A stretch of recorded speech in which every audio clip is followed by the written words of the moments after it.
Hello മക്കളെ, JEE എക്സാമിന് ഒരു കിടലിന് ഇമ്പോർട്ടന്റ് അപ്ഡേറ്റും ആയിട്ടാണ് വന്നിട്ടുള്ളത്. സർ എന്താണ് കാര്യം എന്നല്ലേ? ജെഇ എക്സാമിന്റെ സെഷൻ 2 നടന്നിട്ടുള്ള കാര്യം മക്കൾ എല്ലാവരും അറിഞ്ഞതാണ്.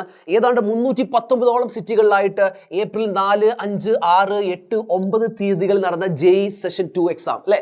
ഈ എക്സാമിന്റെ ആൻസർ കീ ഔട്ട് ആയിട്ടുണ്ട് എന്നുള്ള കാര്യമാണ് മക്കളുടെ അടുത്ത് പറയാനുള്ളത്. അതേപോലെ തന്നെ മക്കൾക്ക് ഈ ആൻസർ കീയുമായി ബന്ധപ്പെട്ട് ചലഞ്ച് ചെയ്യാനുള്ള ഒരു ഓപ്ഷൻ കൂടെ മുമ്പോട്ട് വെച്ചിട്ടുണ്ട്. അതിന് വേണ്ടിയിട്ട് ഒരു നോൺ റീഫണ്ടബിൾ എമൗണ്ട് ആയിട്ടുള്ള 200 രൂപ മക്കൾ അടക്കേണ്ടി വരും. ഇതിനുള്ള സമയമായിട്ട് പറഞ്ഞിട്ടുള്ളത് ഏപ്രിൽ 12 മുതൽ 14 ഈവനിങ് 11 മണി വരെയാണ് ഇതിന്റെ സമയം കൊടുത്തിട്ടുള്ളത് അല്ലെ. മക്കൾ കൃത്യമായിട്ട് കാണാമെന്ന് വിചാരിക്കുകയാണ്. ഏപ്രിൽ 14, 11 മണി വരെയാണ് ഇതിന്റെ സമയമായിട്ടുള്ളത് അല്ലെ. അപ്പൊ സെഷൻ 1 മക്കൾ ഡീറ്റെയിൽ ആയിട്ട് എല്ലാവരും ചെയ്തിട്ടുള്ളതാണ്.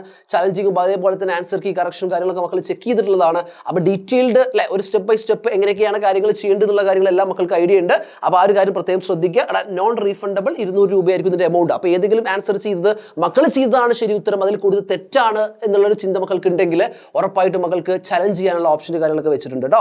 ഓക്കെ, ഇനി എങ്ങനെയാണ് സർ ഇത് ചെയ്യേണ്ടത്? മക്കൾക്ക് ഒഫീഷ്യലി ഇതായി കൊടുത്തിട്ടുള്ള ഒഫീഷ്യൽ ജെഇ മെയിൻ്റെ NTA സൈറ്റിൽ കയറാൻ പറ്റും. കയറിയതിന്റെ ശേഷം ഇതാ ഇവിടെ ഓപ്ഷൻസിൽ കാണിച്ചിട്ടുണ്ട് click here to key challenge എന്നുള്ളൊരു ഓപ്ഷൻ കൊടുത്തിട്ടുണ്ട്. അപ്പൊ അതിൽ പോകുന്നത് ത്രൂ മക്കൾക്ക് ചലഞ്ച് ചെയ്യാനുള്ള ഓപ്ഷൻ ആ പേജിലേക്ക് വരും. മക്കൾ സെഷൻ 1 ചെക്ക് ചെയ്തിട്ടുള്ള കാര്യങ്ങൾ തന്നെയാണ്.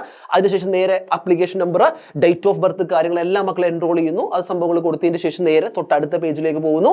അവിടെ വി ഓപ്ഷനിൽ പോയിട്ട് മക്കൾ കാര്യങ്ങളൊക്കെ ചെയ്യാൻ പറ്റുന്നതാണ് അല്ലെ. അപ്പൊ ആ രീതിയിൽ മക്കൾ സെഷൻ 1 ചെയ്ത പോലെ തന്നെ കാര്യങ്ങൾ ചെക്ക് ചെയ്യുക. ആൻസർ കീ കാര്യങ്ങൾ, പേപ്പർ 1ന്റെ ആൻസർ കീ കാര്യങ്ങളൊക്കെ ചെക്ക് ചെയ്യുക. ഒക്കെ കറക്റ്റ് അല്ലേ നോക്കുക. ഇനി മക്കൾ ചെയ്തതാണ് ഏതെങ്കിലും ആൻസർ കറക്റ്റ്, അതിൽ കൊടുത്തിട്ടുള്ള ഓപ്ഷൻ തെറ്റാന്നൊക്കെ തോന്നുന്നുണ്ടെങ്കിൽ ഉറപ്പായിട്ടും ചലഞ്ച് ചെയ്യുക. ഇനി സ്റ്റെപ്പ് ബൈ സ്റ്റെപ്പ് സാറേ ഓരോന്നും എങ്ങനെയാണ് ആൻസർ കീ കറക്റ്റ് ചെയ്യേണ്ടത് കാര്യങ്ങളൊക്കെ മക്കൾക്ക് അറിയാമെന്ന് വിചാരിക്കുകയാണ്. ഇല്ല അതിലും കൺഫ്യൂഷൻ ആരെങ്കിലും ഉണ്ടെങ്കിൽ ഡീറ്റെയിൽ വീഡിയോ നമ്മൾ ചെയ്തിട്ടുണ്ട്. ചാനൽ സുൽസറിന്റെ വീഡിയോ കിടപ്പുണ്ട് സെഷൻ 1മായി ബന്ധപ്പെട്ടുകൊണ്ട്, അത് മക്കൾക്ക് കണ്ടോക്കാം. ഓക്കെ അല്ലേ? അപ്പൊ സെറ്റ് അല്ലേ?